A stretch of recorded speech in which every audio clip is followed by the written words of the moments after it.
Okay guys, testing lang tayo ng ating bagong camera setup. Bali meron tayong Osmo Action 4 dito sa harap natin. Meron tayong Insta360 GPS remote na makikita nyo doon sa likod. Nakalagay yung ating 360. And then main camera natin is also an Osmo Action 4 dito naman sa ating helmet. Ang mic pala na gamit natin is yung DJI Mic 2. Wireless yon, pero kung mapapansin nyo meron tayong wire kasi gusto ko ring matest kung kumusta ba siya pagka may pagka wired yung mic natin. Ito nga palang road na to is going to Licab, Nueva Ecija. So kung pupunta kayo ng Dingalan, Baler, ito yung way or at least isa sa mga way pag dito kayo galing sa Victoria. Yun naman na maganda dito sa Osmo Action 4, hindi siya nag-overheat. Although sa experience ko naman kapag dito sa GoPro natin dati, as long as umaandar naman yung motor, hindi naman siya nag-overheat kasi nga may hangin.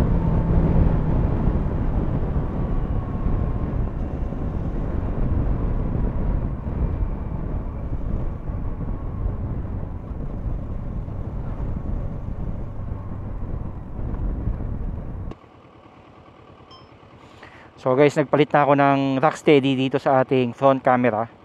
Tapos eto naman, ang ginawa ko, nag-switch na ako ulit sa wireless mic. Let's go!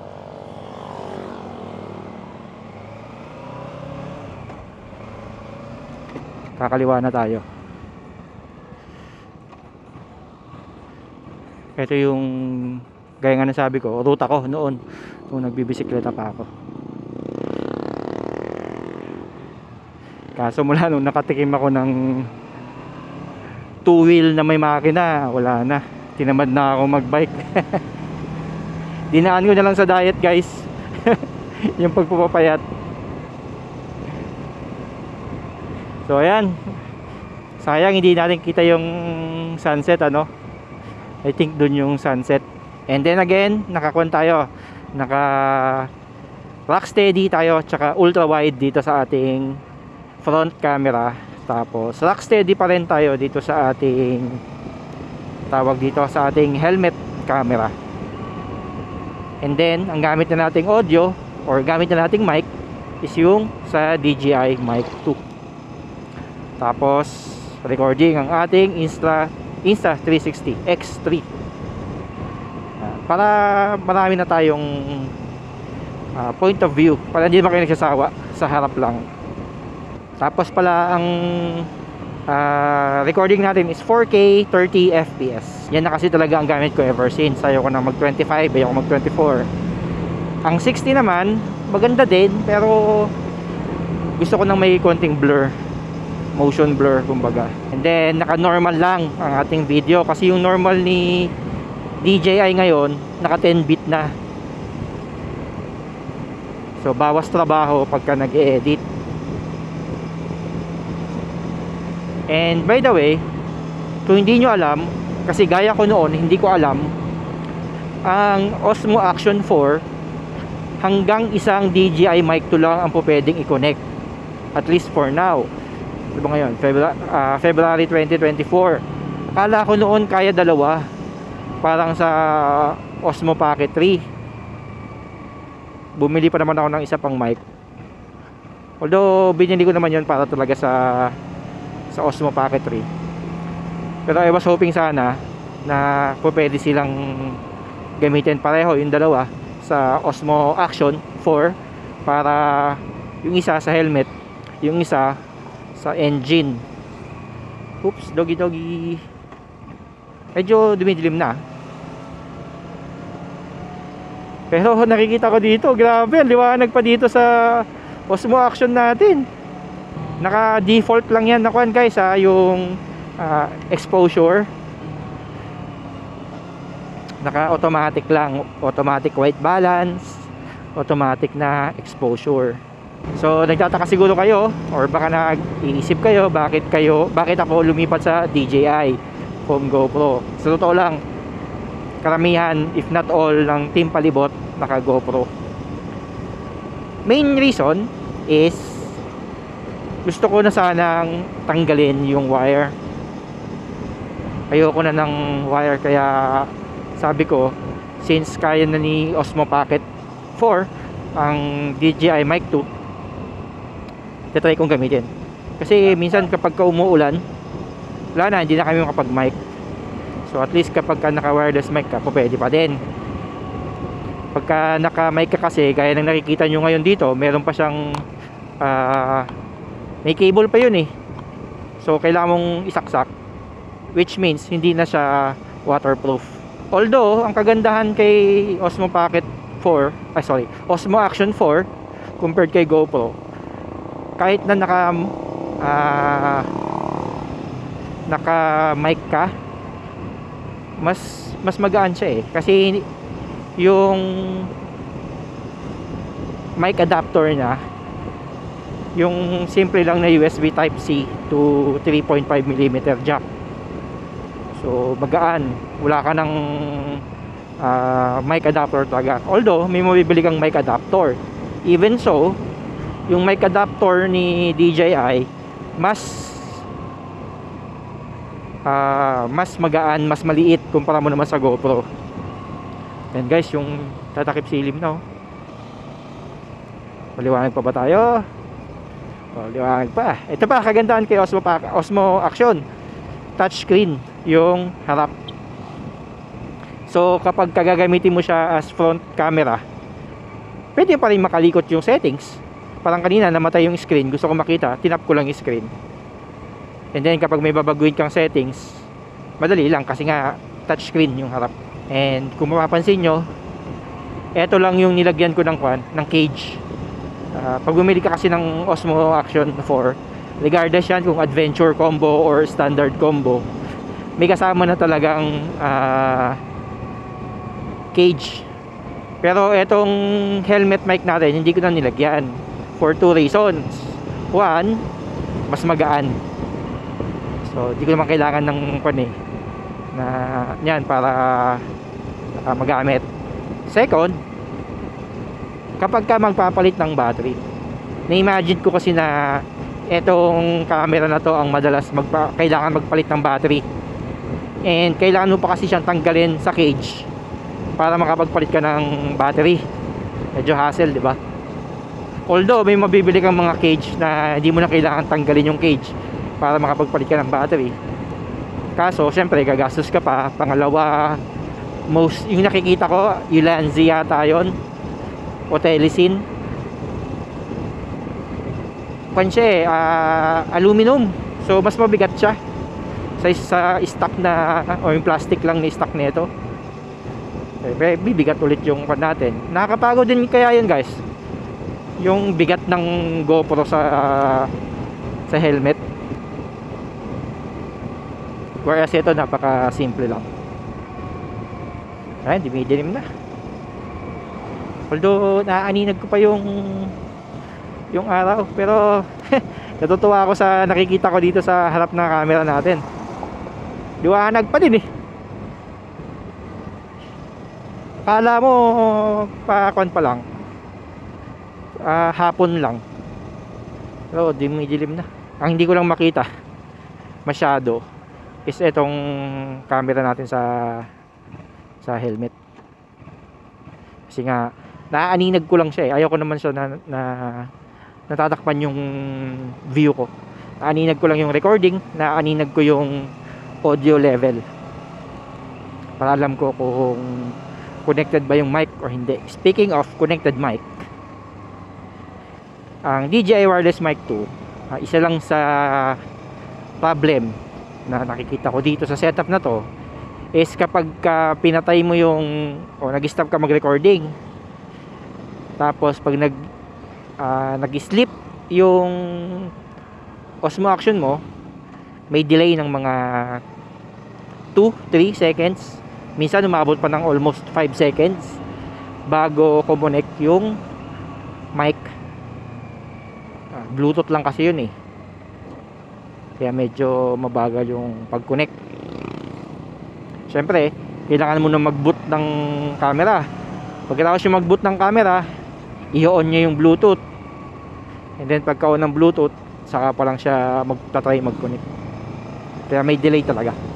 Yun lang ang downside. At saka yung wireless mic, mono lang siya, hindi siya po pwedeng stereo. Ang setup ko pa naman is stereo, naka-split yung audio ng vocal ko, boses ko, at saka yung sa intercom.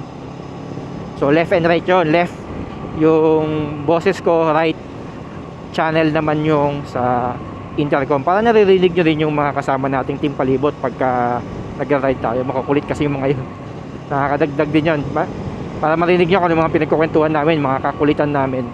So ayan, medyo dumidilim na. Gusto ko lang ipakita sa inyo yung Osmo Action 4 sa gabi.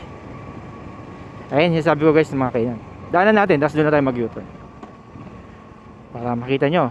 Dito lang yan sa, di ko sure kung Gimba na to eh. Ito, Bantog Gimba, Nueva Ecija. Silipin natin.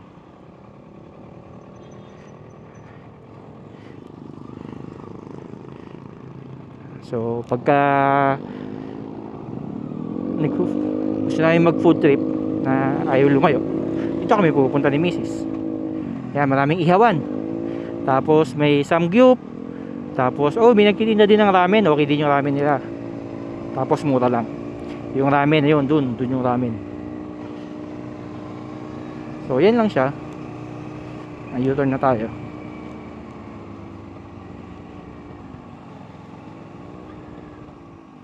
Okay, kunin na natin itong mga to.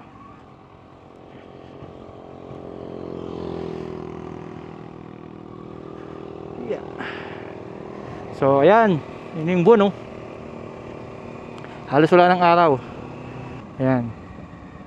So Ramen House.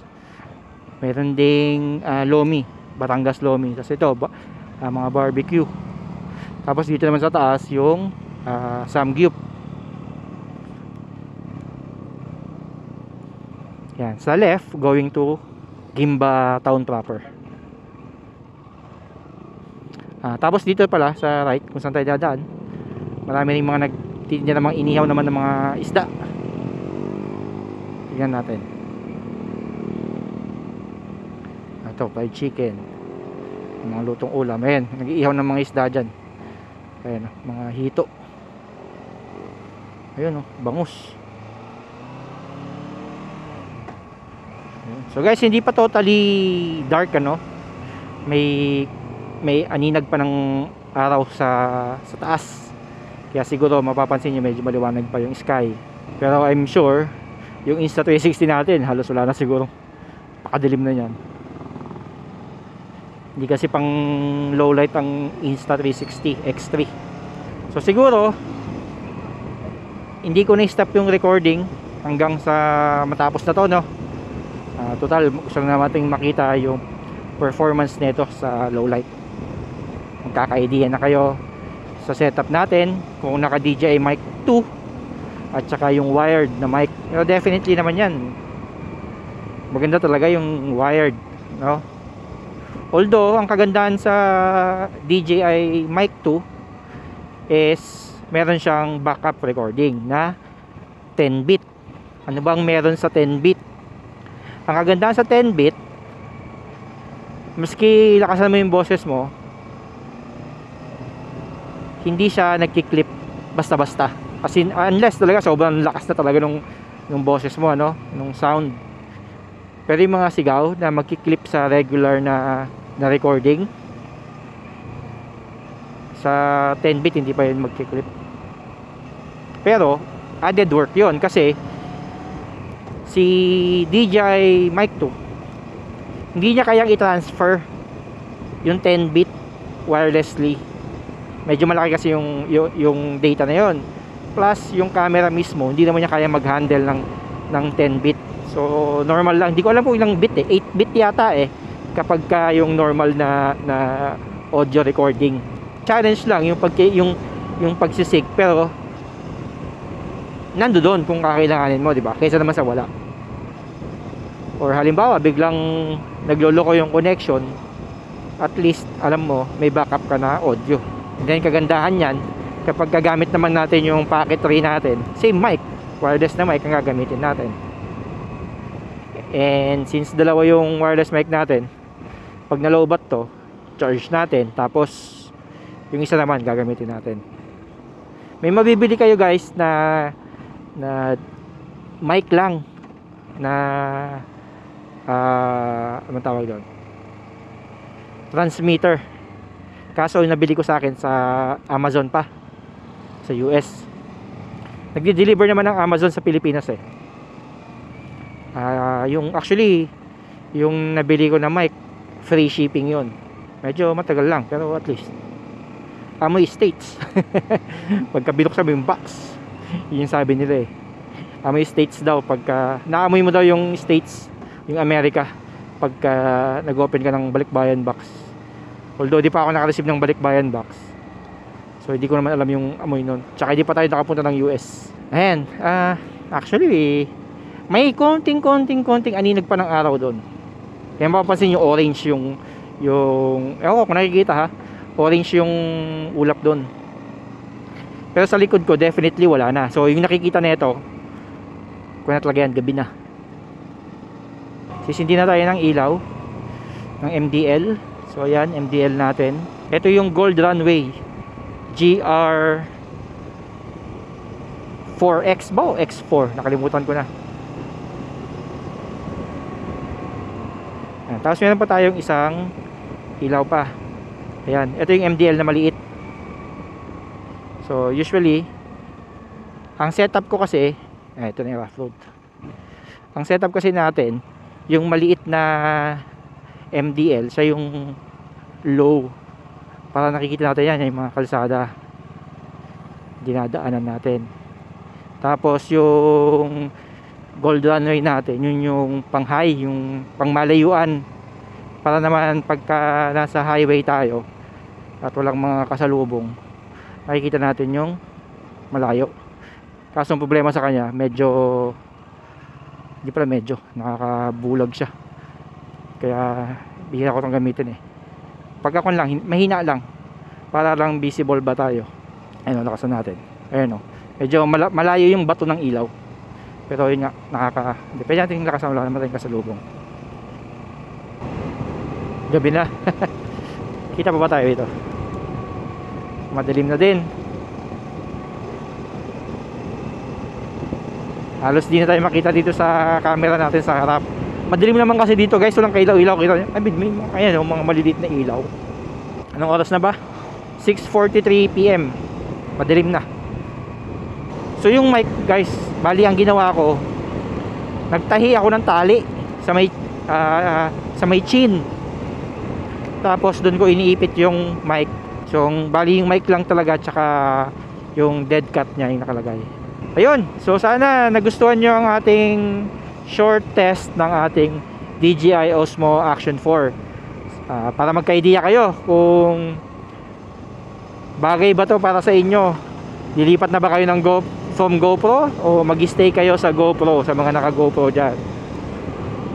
Hindi ko pa na-try yung Insta360 Ace Pro, pero maganda rin yon sa low light. But for me, ito yung pinili ko kasi cheaper pa siya actually. Tsaka mas simple, mas rugged kumbaga. Ayun.